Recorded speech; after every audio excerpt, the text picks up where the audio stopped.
Gold trusted gold buyers. మీరు తాకట్టు పెట్టిన బంగారాన్ని విడిపించి ఈ రోజు ఉన్న మార్కెట్ ధరకు కొనబడను.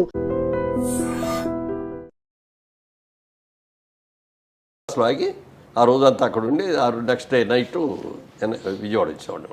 అప్పుడు వెళ్ళటం, కలుసుకోవటం, మాట్లాడుకోవటం అవన్నీ.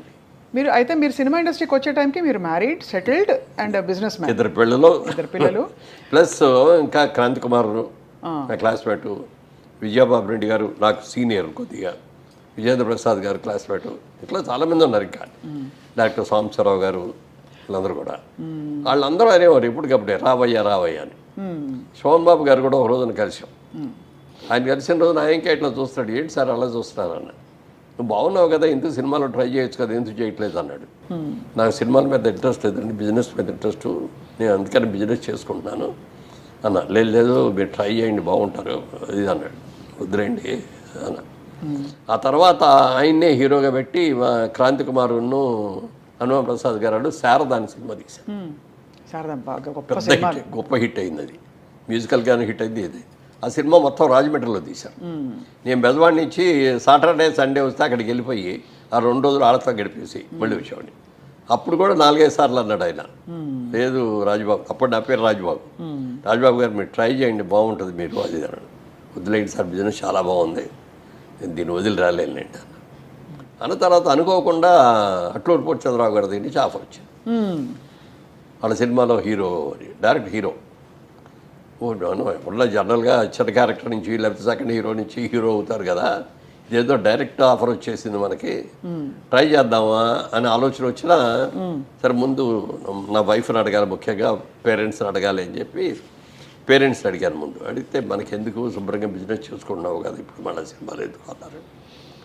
సరే మా ఆవిడ దగ్గరికి వెళ్ళేటప్పటికీ ఆలోచించి, ఇది మీరు ట్రై చేసింది కాదు, ఈ ఆఫర్ మీకే వచ్చింది. లక్ష్మీదేవి వచ్చే తలుపు ఒకసారి కొడద్దంటారు, వచ్చినప్పుడు తలుపు తీస్తే ఆ లక్ష్మీదేవి మనకి ఇంట్లోకి వస్తుంది. మనం తలుపు తీయకుండా ఉంటే ఆ లక్ష్మీదేవి అక్కడ పక్కెట్టుకో ఇంకో ఇంటికి వెళ్ళిపోతుంది. మీకు అవకాశం ఒక ట్రైల్ వేయండి, తప్పే ఉంది. మన బిజినెస్ ఇక్కడ ఉంది, షూటింగ్ అయిన రోజులు మీరు అక్కడే ఉండాలి, షూటింగ్ అయిన తర్వాత ఒక్కరోజు కూడా అక్కడ ఉండకుండా మళ్ళీ విజయవాడ వచ్చేసి బిజినెస్ చూసుకోవాలి. సరే, బిజినెస్ మ్యాన్గా టైమ్ ఇస్ మనీ కాబట్టి మీరు బిజినెస్ వదిలి అక్కడ 4 రోజుల్లో ఎన్నో డేస్ ఇవ్వాలి. మరి అది మీరు ఎంత లెక్కేసుకోవాలి, ఎంత అడగాలి రెమ్యూనరేషన్ అంటే అప్పుడు రెమ్యూనరేషన్ అడిగే స్టేజ్ ఉండదు. ఎందుకంటే కొత్త వాళ్ళ దగ్గర డబ్బులు కూడా తీసుకుని సినిమాలు తీసే రోజులు అయ్యి. ఓహో, కొత్తగా ఎవరైనా వచ్చి హీరో కావాలంటే ఇది అంటే అందరూ తీసుకుంటారు కాదు, అసలు కొత్తగా ఫస్ట్ టైం చేసిన వాళ్ళకి డబ్బులు కూడా ఇవ్వరు. కానీ మా నిర్మాత గారు నాకు 3,000, గిరిబాబుకి 3,000 రెమ్యూనరేషన్ ఇచ్చారు. ఓహో, అప్పుడు 3,000 పెద్ద అమౌంట్గా ఫీల్ అయ్యాను. 3,000 వచ్చింది కూడా ఒకసారి. కానీ అప్పుడు బిజినెస్ మ్యాన్ గా సుమారు అంటే ఒక అంచనాకి సార్ ఎంత వచ్చేది మీకు రాబడి పర్ మంత్?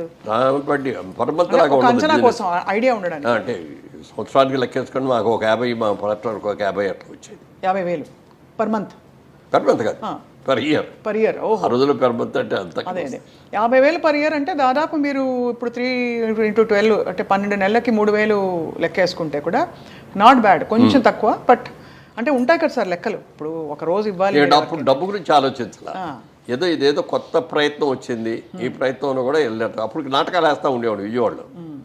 నాటకాలు ఇంట్రెస్ట్ కూడా ఉంది కాబట్టి ట్రైల్ వేద్దాంలే అని చెప్పి ఆ దేశం అది సక్సెస్ అవ్వబట్టి అంచెలంచెలుగా పైకి వెళ్ళటం. అక్కడ దాసనారాయణ గారు 2వ సినిమాకి పరిచయం అవటం. ఏమనేవారు సార్ మీ యాక్టింగ్ చూసి అప్పట్లోనే? దాసర్ గారు నా యాక్టింగ్ కంటే కూడా నా సిన్సియారిటీని ఎక్కువ చూసేవారు. నేర్చుకోవాలి అనే ఇది, తర్వాత టైం మెయింటైన్ చేయటం ఒకటి. తర్వాత సినిమా ప్రొడ్యూసర్ హనుమాన్ ప్రసాద్ గారు నాకు క్లోజెస్ట్ ఫ్రెండ్. మేము మా షాప్స్ బిజినెస్లో పక్కనే. ఆయన ప్రొడక్షన్, నేనే ప్రొడక్షన్, మా సొంత సినిమా నటుగా ప్రొడక్షన్ కూడా చేసేవాడిని. బెంగళూరులో జరిగింది షూటింగ్ అంతా. ఈ ఇల్లు బాగుందయ్యా, ఈ షూటింగ్ బాగుంటుంది అని ఆయన అంటే వెంటనే నేను వెళ్ళిపోయి వాళ్ళ దగ్గరికి వెళ్ళి ఐఎమ్ సో అండి, తెలుగు సినిమా షూటింగ్ అండి, మీరు ఇవ్వాలండి అంటే వాళ్ళు వెంటనే ఇచ్చేవాడు. ఇవన్నీ చేయటం, అరేంజ్మెంట్స్ చూడటం, సిన్సియారిటీ ఇవన్నీ చూసి బాగా నచ్చేసింది ఆయనకి. మురళి నిన్ను పెద్ద యాక్టర్ అని చేస్తాను నేను. మురళీమోహన్ అని పేరు అప్పుడు లేదు, పేరు ఆయన పెట్టారు, అట్లూరు పోటీ చంద్రరావు పెట్టారు. ఎందుకు సార్ మురళీమోహన్ అనడానికి? అంటే అట్లూరు పోటీ చంద్రరావు గారు సినిమా మా జగమేమాయి తీసేటప్పుడు నేను హీరో, గిరిబాబు విలన్ను, కబడ్డీ రాజబాబు గారును విజయలలిత గారు వాళ్ళు సీనియర్ యాక్టర్ దాంట్లో. మరి ఆయన రాజబాబే, నేను రాజబాబు అంటే ఎట్లా టైటిల్స్లో మళ్ళీ హీరో రాజబాబు, కమెడియన్ రాజబాబు అని అనుకోవాల్సి వస్తుంది. సేమ్ నేమ్ ఒకటి. అతను మంచి ఊపులో ఉన్నాడు, ఇప్పుడు చాలా ఫైల్లో ఉన్నాడు.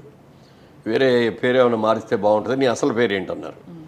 మా అమ్మ నాన్నగారు పెట్టిన పేరు రాజా రామ్మోహన్ రాయ్ అండి. అబ్బా. మా నాన్నగారికి పొలిటికల్ ఇంట్రెస్ట్ తోటి అట్లా పొలిటికల్ నాయకుల పేర్లు, మా తమ్ముడికేమో వేణుగోపాల్ తిలక్ అని పెట్టారు. అదండి. కానీ అందరూ ఊళ్ళో రాజబాబు రాజబాబు అని పిలుస్తారు. స్కూల్లో కూడా బుక్లు ఎస్ఎస్సి బుక్లో కూడా రాజబాబు అని ఉంది, అందుకని రాజబాబుయే కన్ఫర్మ్ అయిపోయిందండి. అయితే రాజా రామ్మోహన్ రాయ్ అంటున్నారు కదా, మోహన్ అని పెట్టుకుందాం, అదంటే పెద్ద పేరులాగా ఉంది, మోహన్ అని పెడదామా అన్నారు. ఓకే అండి అని ప్రెస్లో అనౌన్స్ చేస్తే ప్రెస్లో ఎవరో ఉన్నారు, ఏమంటే మోహన్ అంటే ఏదో కట్ చేసినట్టుగా ఉంది, రామ్మోహన్ కృష్ణమోహన్ లాగా మురళీమోహన్ ఏదో అట్లా అంటే బాగుంటుందండి అని వెంటనే అన్నారు. మురళీమోహన్ ఎలా ఉంది మురళి అన్నారు. రాజబాబు గారు అంటే బాగుంది సార్ అన్న అనగానే అది కన్ఫర్మ్ అయ్యి. సో అలా మురళీమోహన్ గారు అడుగు పెట్టడం ఒక వెలిగేశారు సార్. అదే అంటే మొట్టమొదట ఇంకా రావాలవద్దా అని అనుకుంటానే, షూటింగ్ ఉంటే అక్కడ మెడ్రాస్లో ఉంటాం, లేకపోతే విజయవాడలో ఉంటాం, బిజినెస్ చూసుకోవడం అట్లాగే ఉండేది. అలా ఒక 2 ఏళ్ళు గడిచింది. 2 ఏళ్ళు గడిచిన తర్వాత నెంబర్ ఆఫ్ ఫిల్మ్స్ వచ్చేసి ఒక్కరోజు కూడా హైదరాబాద్ వెళ్ళలేదు, విజయవాడ వెళ్ళడానికి ఖాళీ ఉండేది కాదు. ఇక మనం సెటిల్ అయ్యాం, మనం దీని మీద ఇది అవ్వచ్చు అన్నప్పుడు ఫ్యామిలీ షిఫ్ట్ చేసి అప్పుడే బిజినెస్ కూడా పార్ట్నర్ దగ్గరికి వెళ్ళామని మీరు తీసేసుకోండి, నేను ఇక రాలేను అని చెప్పంటే ఆయన మీరు లేకుండా నేను బిజినెస్ చేయలేను, నా వల్ల కాదు, క్లోజ్ చేసేద్దామండి అంటే బిజినెస్ క్లోజ్ చేసి నిజానికి సార్ మీ సినిమాలన్నీ చాలా ఇష్టపడి చూసేవాళ్ళం మేము టీవీల్లో దూరదర్శన్లో వచ్చినప్పుడు కూడా, ఎందుకంటే అన్ని పాజిటివ్ ఎండింగ్స్, దాదాపుగా మీవన్నీ కుటుంబ కథ, అన్ని కుటుంబ కథా చిత్రాలు, అండ్ ఎప్పుడూ ఒక మంచి ఇదే కనిపించేది, కానీ ఎక్కడ నెగిటివ్ అవి చాలా తక్కువ, అసలు ఎక్కువ ఉండేవి కాదు. ఇప్పుడు ఈవెన్ టీవీ సీరియల్స్లో లేడీ వెల్స్ ఇవన్నీ ఉన్నారు, అందులో అవి కూడా ఉండేవి కాదు. అదే అంటే భరోసాగా ఉండేది, హాయిగా ఉండేది చూస్తే సినిమా. ఇవన్నీ మీకు ఇలా రావడం అనేది, ఇలాంటి రోల్సే, అది మీకు డెస్టినీ అంటారా లేక? డెస్టినీ అని కాదు, కానీ భారతంలో ఒక అమ్మాయిని ఒక సినిమా దాసరి గారు డైరెక్ట్ చేశారు. నేను చంద్రమోహన్ రోజారమణి మేము మెయిన్ క్యాస్టింగ్. అందులో మంచి ఫాస్ట్ క్యారెక్టర్, స్టూడెంట్ లీడర్గా పెద్ద ఇది. ఆ సినిమా చూసిన తర్వాత చాలా బాగా సక్సెస్ అయింది, అది 100 రోజులు ఆడింది. చాలామంది నువ్వు ఈ టైప్ రోల్స్కి వెళ్తే బాగుంటుంది, యాక్షన్ ఫిల్మ్స్కి వెళ్తే బాగుంటుంది అది అన్నారు. కానీ అప్పుడు ఈ బుక్ అయిన సినిమాలన్నీ కూడా ఫ్యామిలీ ఓరియంటెడ్ సినిమాలే. రాఘవేంద్ర గారి డైరెక్షన్లో ఫ్యామిలీయే, దాసరి గారి డైరెక్షన్లో ఫ్యామిలీయే, ఇంకా ఎవరితో చూసుకున్నా అన్ని ఫ్యామిలీ ఓరియంటెడ్ వచ్చాయి. తర్వాత అందరూ కూడా ఒక మార్కేసారు. అక్కినేని నాగేశ్వరరావు గారు, సోహన్ బాబు, మురళీమోహన్, వీళ్ళు ముగ్గురు కూడా ఒక character of artist. NT Ramarao గారు, కృష్ణ గారు, కృష్ణరాజు గారు, వాళ్ళు ఒక ఇది అని అట్లా ఆ ముద్ర వేసారు. అయ్యే వచ్చినాయి, ఆ క్యారెక్టర్లు వచ్చినాయి. దాన్ని నాకు కూడా అదే ఇష్టం. ఓసాయి ఫైట్లు గీట్లు క్రైమ్ ఇవన్నీ కంటే కూడా హ్యాపీగా ఫ్యామిలీ కుటుంబంలో ఉన్న ప్రతి ఒక్కళ్ళు వెళ్ళి కూర్చొని హ్యాపీగా సినిమా చూసేటట్టు బయటకు రావాలి తప్ప పిల్లలు మీరు రాకూడదు, మేము చూడాలి, మీరు రావద్దు అని కానీ ఇట్లాంటివి ఉండకూడదు, వాళ్ళ మైండ్ పొల్యూట్ కాకూడదు అని ఆ ఆలోచనతో అన్నీ అయ్యేవు.